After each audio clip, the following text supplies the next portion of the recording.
Hi, this is Graphically Alex coming at you with all things fat related. If that's something that interests you, please subscribe. I'd love to have you. So, today we're going to talk about the Biggest Loser documentary on Netflix. And I'm going to do my best to break down what went wrong with The Biggest Loser, in my opinion, as somebody that deeply struggled and recovered from the toxic ritualistic, aka E followed by the letter D, aka BINGE. We have to be careful about how we talk about it on YouTube. But as somebody that recovered from that and as somebody who suffered with it deeply, there are a lot of things that The Biggest Loser did in general that reinforced these issues. And I want to break this down, and I want to break down what they showed in the documentary.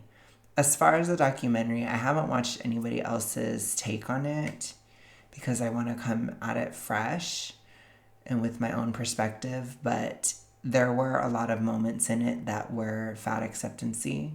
I'm not going to lie. For example, having Aubrey Gordon in it was horrible. She was awful.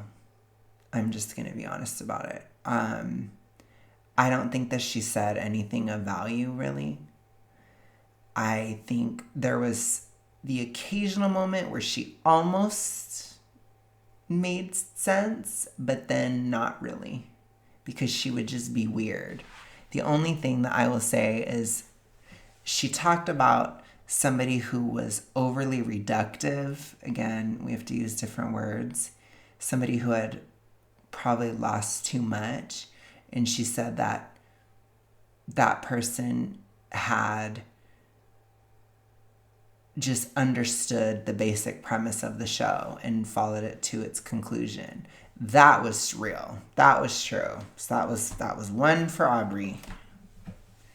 But a lot of the other stuff she said, I don't think she really added much to it whatsoever. But I'm going to get into that probably more later on in the video, because I'm going to respond to some of your guys' comments. I did a post earlier and you guys commented on it. So we're going to talk about what you guys asked about.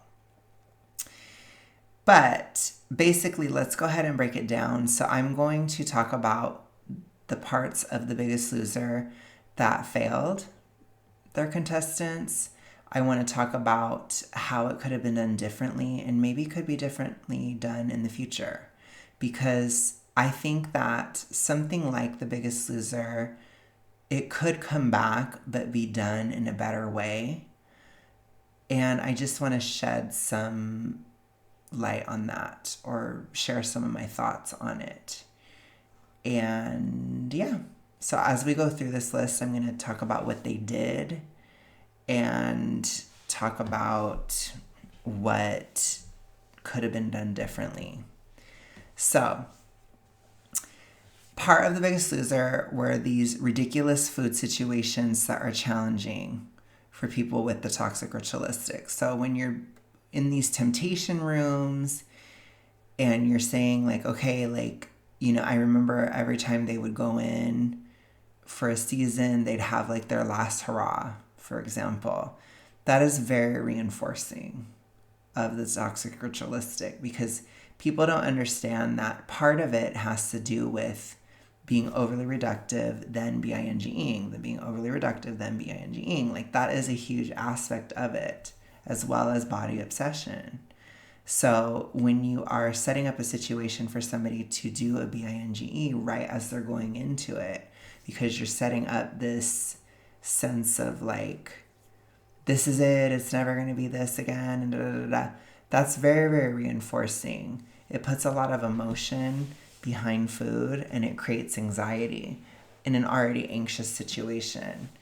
I would say that in most cases, or basically in all cases, especially with super morbidly obese people, the show's overall goal should be to reduce anxiety and to help, oh my gosh, I'm thinking of all these weird words. I was like customers, passengers, contestants, to help contestants deal with anxiety.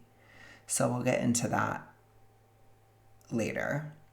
But these situations where it's like you have to, if you eat the most calories, then you can talk to your family, for example. That is reinforcing. that is, if you do this, then you will get some sense of relief. And you don't want to create a supernatural situation that is reinforcing of the issue. This is why, in my opinion, I think a lot of people gained the weight back after leaving, because these different things triggered it further or made it worse. So that kind of needs to go. What could it be replaced with? It could be replaced with having a fridge or pantry full of junk food on the ranch at all times. That would be a way that would be more realistic. And you could have a camera on it. It could still be dramatic for TV. But I do think that if something like this were to exist, I don't know that it could be a competition, but I still think that there should be some aspect of showing what is actually happening. So if somebody walks over to that fridge in the middle of the night and that's caught on camera, that might actually be helpful to everybody because it sheds light on something. And that is something that I think might actually help the situation because it forces a person to understand what they're doing. And also, that food in that fridge or the pantry, it doesn't have any power over you. That isn't real. So it would force contestants to actually reckon with that. And I think that that would also be good TV, and it would be interesting, and it would be relatable. That would be a lot more relatable of a situation, which Aubrey did say. She's like, this is not a relatable situation. I can kind of agree with that, but I do think I can understand the show's desire to have temptations, but that would be the temptation, is to just have the food there. That's something that people have to deal with. Another situation that somebody could be challenged within the toxic ritualistic is watching or seeing other people eat fast food, for example, and having to process and deal with the fact that they're eating differently than somebody else. That would be a decent challenge as well, because these are things that you have to deal with in the real world. If you're going to get out of the toxic ritualistic, you need to create a sense of separation between you and other people and the behaviors around consumption. So just because somebody else is eating something doesn't mean that you have to eat something. Just because somebody else is lowering their calories doesn't mean that you have to. That's very difficult for people within the toxic ritualistic. So those could be some challenges too. And maybe there could be, if it was still a competition or whatever, I think it would have to be more individual. Like if you avoid the toxic ritualistic, then you get money. So like each day that you don't do behaviors, you get the money. Or if you survive toxic ritualistic challenges, then you get more money. That might work, but it's more individual because that is a realistic situation where you would have to deal with that in real life. If somebody else is eating something in front of you, you have to deal with it. And that would also be illuminating. That would be interesting to see on TV. That would totally be a thing. That would totally help. And then people could talk about it and be like, it's so hard and blah, blah, blah. And I don't know why it's so hard for me, da, da, da, da, da. That needs to be a more normalized conversation. That would actually really help people process at home too and think about it at home. So there is, in my opinion, there is a way to do this. So let's continue. So the next thing is the water weight. So water weight is very big in terms of the toxic ritualistic. A lot of times people play with it. They'll put on a bunch of water weight, they'll lose a bunch of water weight. They'll put on a bunch of water weight, they'll lose a bunch of water weight. And they look at the numbers and they're like, oh my gosh, and da da da. You know, it's all that kind of stuff. And I feel like there could be like a teachable moment where they have them drink a bunch of water and then get on the scale, basically, and kind of desensitize that. You know, that could also be a challenge too, because that could be triggering and you avoid it and whatever, right? That could be another one, because it's not just about binge. There's the other aspects too. There's a lot of challenges that could be done. For example, there could be you put them in the room with the mirror and they're not supposed to look at themselves. That would be another one.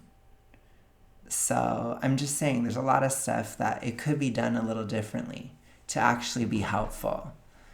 So yeah, these are just some thoughts. I'm just throwing them out there.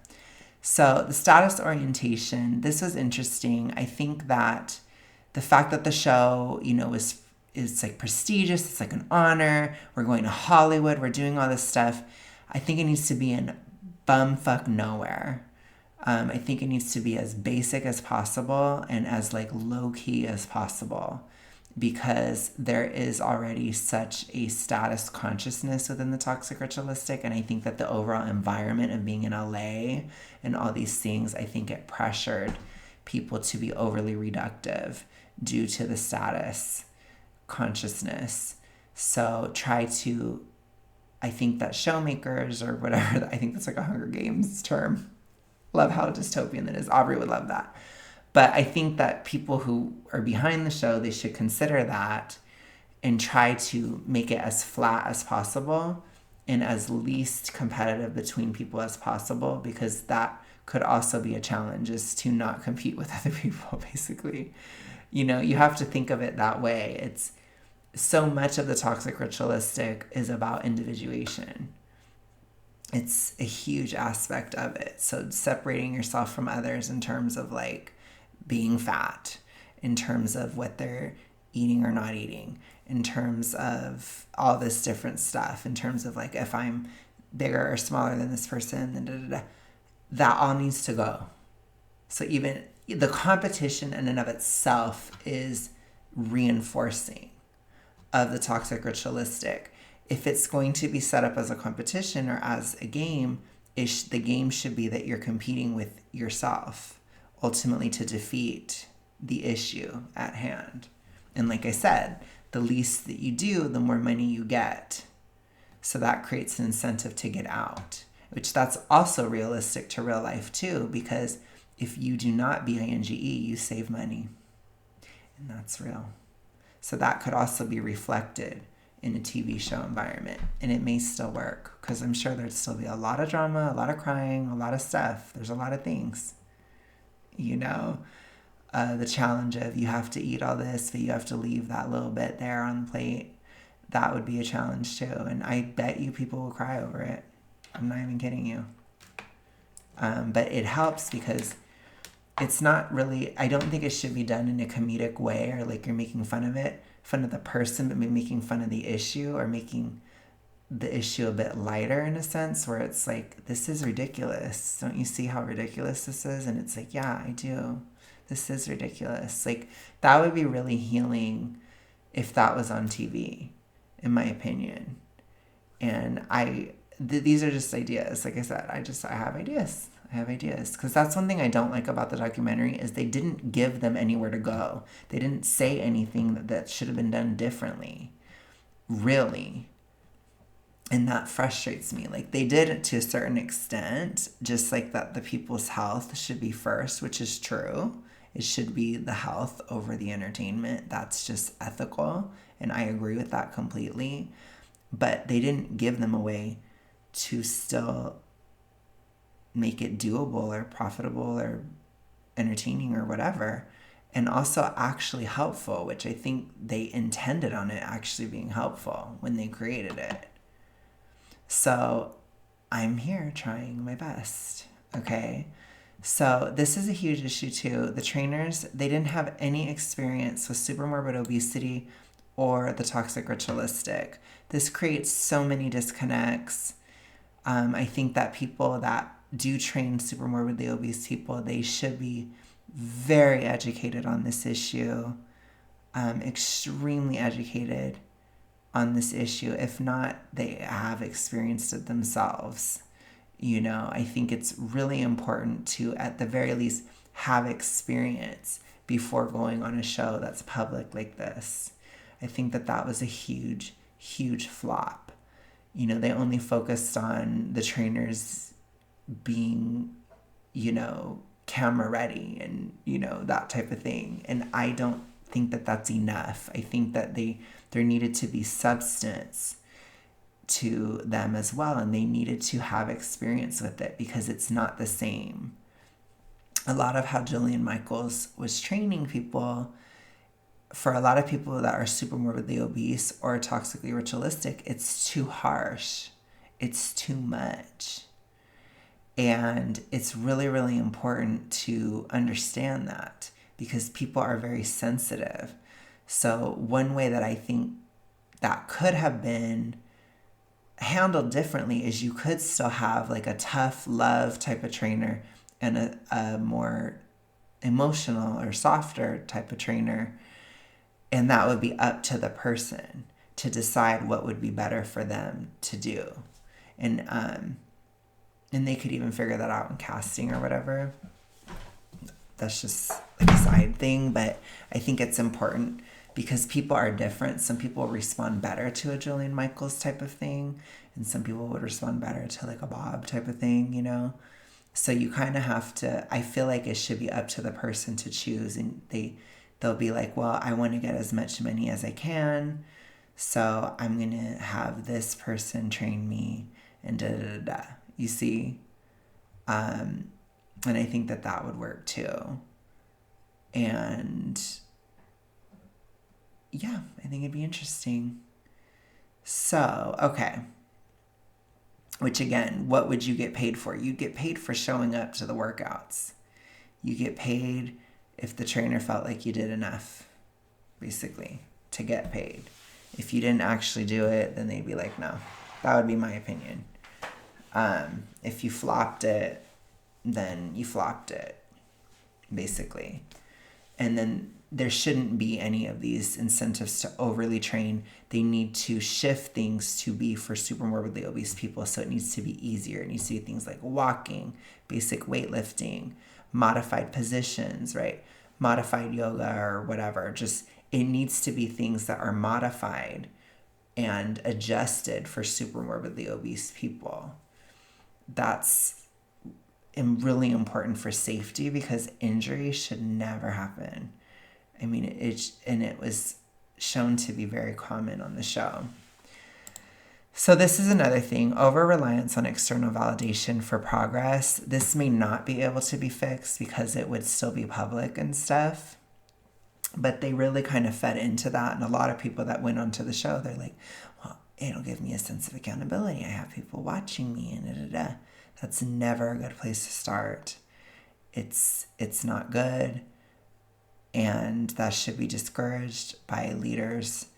And it should be stated like, this has to be for you. You have to do this for yourself. Like, even if nobody's watching, blah, blah. That's why I think that fridge of food and that pantry, that could be good. Because that could challenge it too. That's that challenge aspect. Because that's very real. So overtraining, I already touched upon. Oh my goodness. Overtraining is also toxically ritualistic. You need to be careful. Especially if you're not eating enough and sleeping enough. Now, how much you can train, it depends on how much you're eating and how much you're sleeping. But for a super morbidly obese person, honestly, it is such an issue. It's very easy to overtrain. So they need to keep that in mind. They need to go easy. I don't feel like super morbid obesity was taken seriously on The Biggest Loser at all. It was very bizarre. Temptation challenges reinforce. Yes, very reinforcing. So let me actually delete that. Oh, I can't delete it. But yes, it's very reinforcing to the highest level. So I literally wrote that twice. Shaming, setting up embarrassing situations. So I'd be very careful about shame because shame is not okay within the toxic ritualistic. It is triggering. Shame is also abused by the person that has the toxic ritualistic. They use it and manipulate it to create outcomes that are negative. So again, there should definitely be something addressed when it comes to shame. But I don't think that shaming a person should be ever used on a show like this. And same with setting up these embarrassing situations. I don't think it's helpful at all. So not at least not the way it was done in the show. It was not helpful. Exercise being as painful as possible. So exercise as punishment or being as painful as possible. This was very negative on the show, and this did leave a very negative impact on the public. I remember watching it. It left a very negative impact on me. No. It should not be super painful. Painful exercise or exercise that is extremely challenging should be for people who are fit. People who are already thin, maybe people that are slightly mid, honestly. It needs to be not for the super morbidly obese. It's too much. And then this, so safety should have always been a concern, and I feel like there were a lot of Anna O'Brien moments within The Biggest Loser. So that's really important to consider too. Running is not great for people who are that big. And I think that that's where there were issues with the trainers never having any experience with it because they didn't take it seriously, which is not good. Sorry, by the way, if I flopped this. I see something different on my screen. I'm a flop. Anyways. Okay. So again, I wrote this again. Some of these things I repeated. The show is stressful. So it's not good to put them in like an extremely stressful environment. Any stress should be related to challenging the toxic ritualistic. But other than that, it should be pretty comfortable, even if it's not like, extremely bougie. Like if it's more rustic of a setting to keep that status orientation lower, it should still be less stressful. Because you shouldn't be like, oh my gosh, I have to get on the scale and I have to have this, and I have to da da da da. That's all reinforcing of the toxic ritualistic. Like it shouldn't be put that way. It should be put more so the behaviors, and avoiding those behaviors is what should be the show. And then doing the good things that you need to do, which people who were going on the show, they'd want to downsize. So they would do those things. They'd go to the gym. Somebody would go, they want to downsize. So they're going to do that stuff, but it would really be about avoiding those behaviors. So overly reductive, body obsession, binge. And I feel like that's what it should be about, is avoiding that stuff. And it would be hard enough. You'd still get your TV. But it shouldn't be as much about the scale, and it shouldn't be as much about, like, again, exercise being painful and all this stuff. I do think they could be active every single day, but your joints, should be more in the water, just things like that. It needs to be considered. It bothered me. Pressure to lower calories, not understanding the other end of the toxic ritualistic. So there was no actual acknowledgement of the being overly reductive. It was seen as okay. No, I think that somebody should be penalized on the show for doing that, because that's still a part of it. And same thing with overtraining. That should also be penalized. So you have to think about it differently. It's not, people think of it in that addiction mindset, which is never good, because there's no situation where you can smoke too little cigarettes, for example, or you can drink too little alcohol. That doesn't exist. It does exist within food, though. So you have to understand it has like two poles, or there's extremes on both sides, and they're both toxically ritualistic. They're both equal. And even within binge, you go from one extreme to the other very often. You waffle around often. So that would have to be, in my opinion, part of the game, is understanding that aspect. Okay, trainers wouldn't listen to the doctor about calorie counts. I don't know why it said colorize. But anyways, trainers wouldn't listen to the doctor. That's a big issue. So they should have been listening, period. That's pretty much without saying. Caffeine pills, not a fan of it. It can be stressful for the heart. I am so sorry. I am flopping. Let me move this down. So that way I'll stop flopping. So I have allergies. Caffeine pills, it can be stressful on the body. It's not great. I think let them have a cup of coffee in the morning, 1 cup. That should be enough. That's fine. Let it be after that.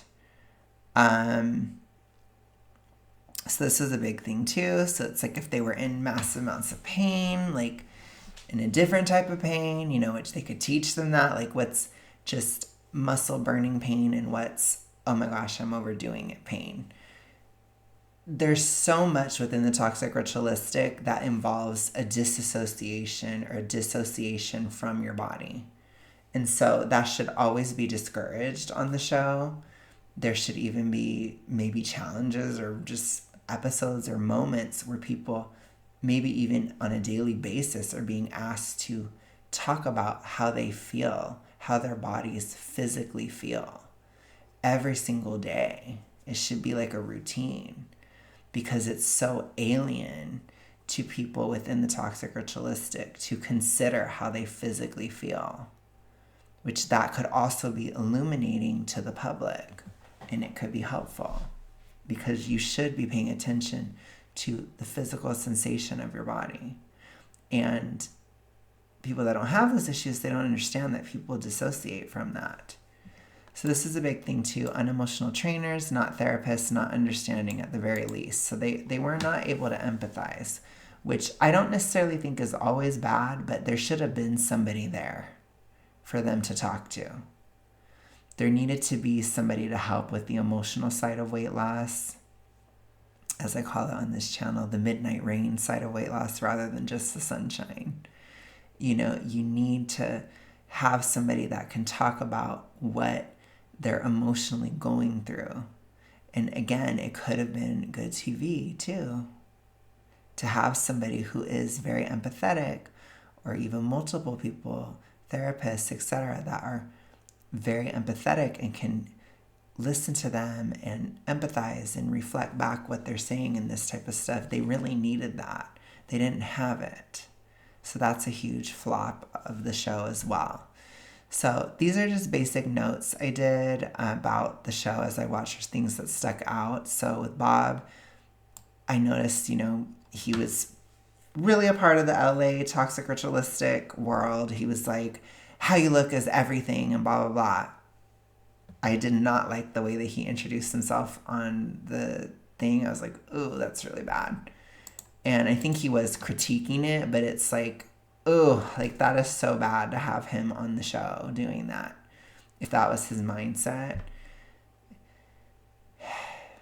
it's just such a disconnect from what he was going into. Such a disconnect, which that's kind of the issue of the producers too. Like, there needed to have some like training or something. Like, I really think that somebody needs to have experience with super morbidly obese people before they would do this show. Okay, so this is something that Aubrey said that pissed me off. Nothing will be as celebrated as you getting thin. This is not true. So that is actual toxic ritualistic reinforcement. I thought that was so stupid.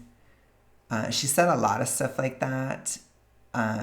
Honestly, I was just trying to watch about the show. I had a hard time listening to her. Like, I was just so annoyed that she was there, basically. But I can't even remember really anything else that she said. she really didn't have much to add.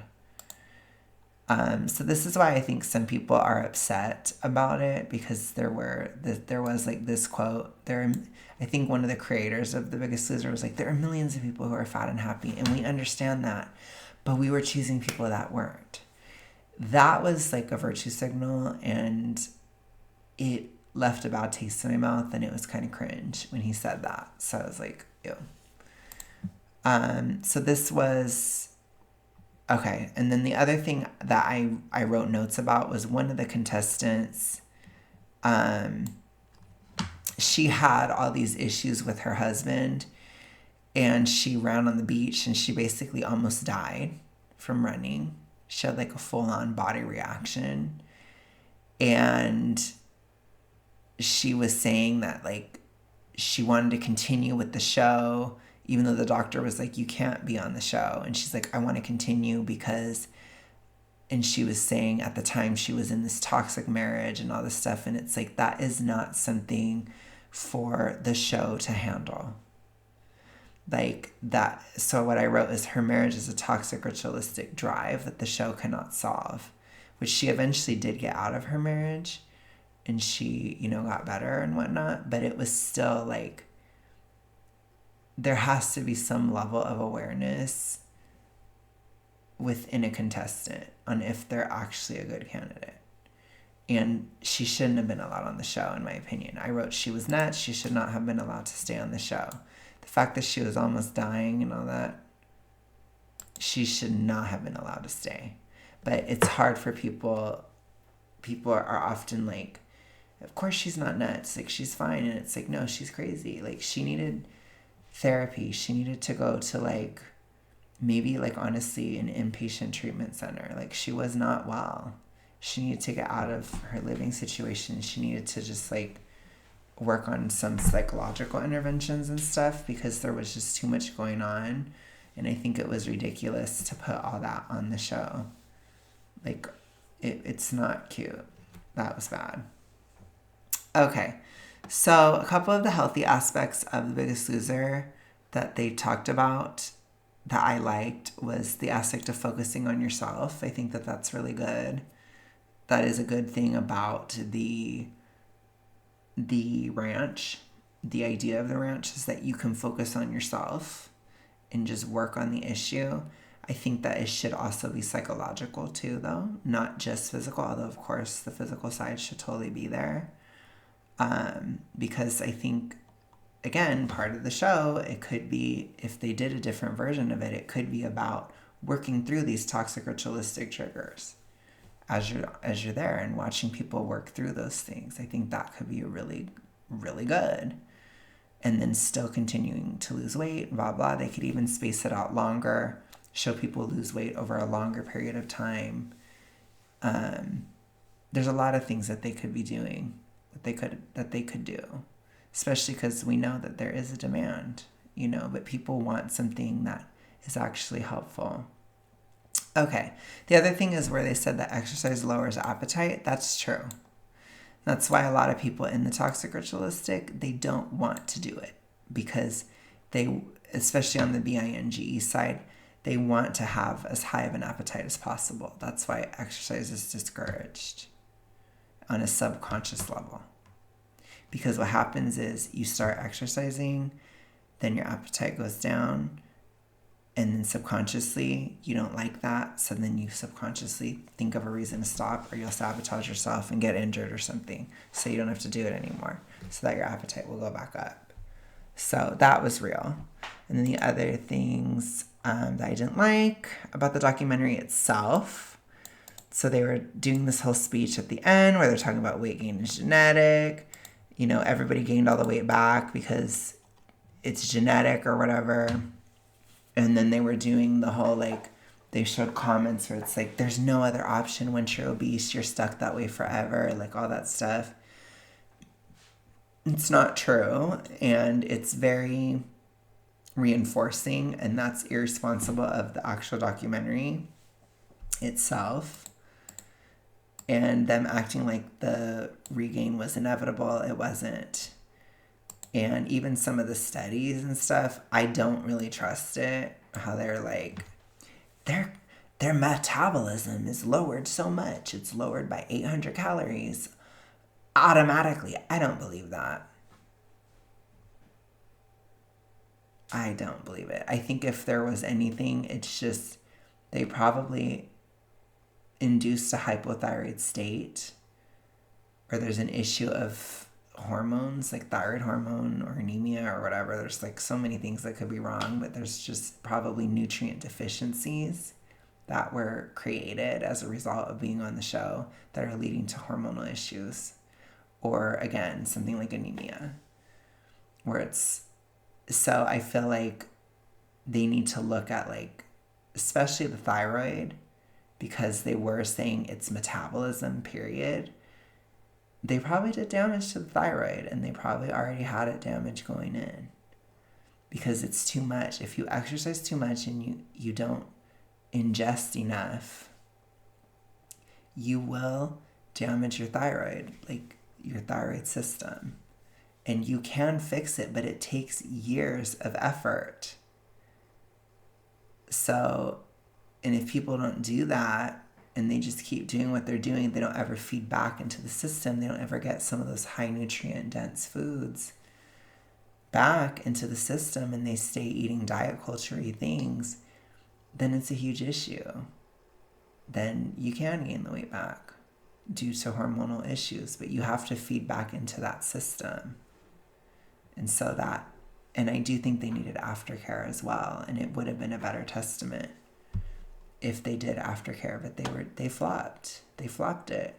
And then of course they were pushing, some of the people on there were pushing Ozempic as like a magic cure, and there was like a little moment where it was like an Ozempic ad, which I wasn't a huge fan of, but I also was not surprising. So that's basically what I got out of the documentary. And let's go ahead and look at some of your comments and what you guys are asking about. Okay, so I don't have tons of comments or anything, but I do appreciate you guys. I'm going to go ahead and heart these as I respond, so you know. This one says, my prayers have been answered. I watched it all and thought of you and your analysis of the toxic ritualistic the whole time. I can't wait. I hope you liked it. Aubrey Gordon jump scare. Unsure of what exactly she was doing there. I agree. All other interviews were from former contestants, producers, hosts of the show, trainers, medical doctors. She had nothing to do with the show, so I don't know what the point of her was. She was supposed to be like the spokesperson of fat, which is insane, by the way. Like, that is so dumb. But that's basically what she was there for, and it was annoying.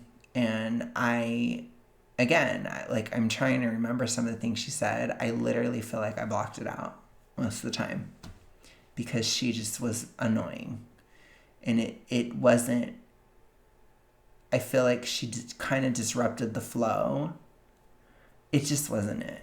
It just wasn't it. I didn't like it. Can you cover Jillian's response to the doc too? Thank you. I might do that a different day, so I'm not going to do that in this one. This one says, I haven't seen it myself, but I've seen some people have a negative reaction to it. How would you do the same documentary, but from a healthier POV? So I would just basically like talk about all the things I talked about in this video. I would essentially just make sure that I didn't say it was impossible to lose weight at the end, for one. I mean, that was really stupid. I wouldn't do an ad for Ozempic. You know, I would maybe say a message like, you need to find a plan that would work for you, or you need to consider your risks and benefits, your cost benefits analysis, risk benefit, what is going to work for you for your current situation. I would have talked a lot about the toxic ritualistic and talked about how the show reinforced it, which is basically what I did in this video. That's what I would have done, and tried to educate about it. And yeah, so I think that some of that it could have been done better in terms of the documentary. And I wouldn't act like everything was right for being against downsizing, because it's not. So that was frustrating, where they would show like media articles and stuff, and I feel like there was somewhat of a slant in the documentary, in my opinion. They weren't that bad. They weren't like extremely biased, but they were a little bit biased. So I would be more biased in the other direction, that it is possible and it is better to get out of obesity, which some of the contestants, they did have that message still, which I appreciated. And they didn't like censor them or anything for saying that. So it wasn't that bad, in my opinion. It was a decent documentary, and the criticisms of The Biggest Loser are valid. Absolutely. There were huge issues with the show. Absolutely. The biggest things being safety. Safety is so important, and reasonable accommodation for super morbid obesity, especially in an environment in a TV show that is formed around super morbidly obese people. There are no excuses for some of the risky things that occurred on the show. And yeah, so that's basically my thoughts. But thank you guys so much for watching. I hope that this satisfied. And let me know what you think about the documentary. And I think I will look at Jillian's response later. So stay tuned. I will talk to you guys later. Have a good one. Bye.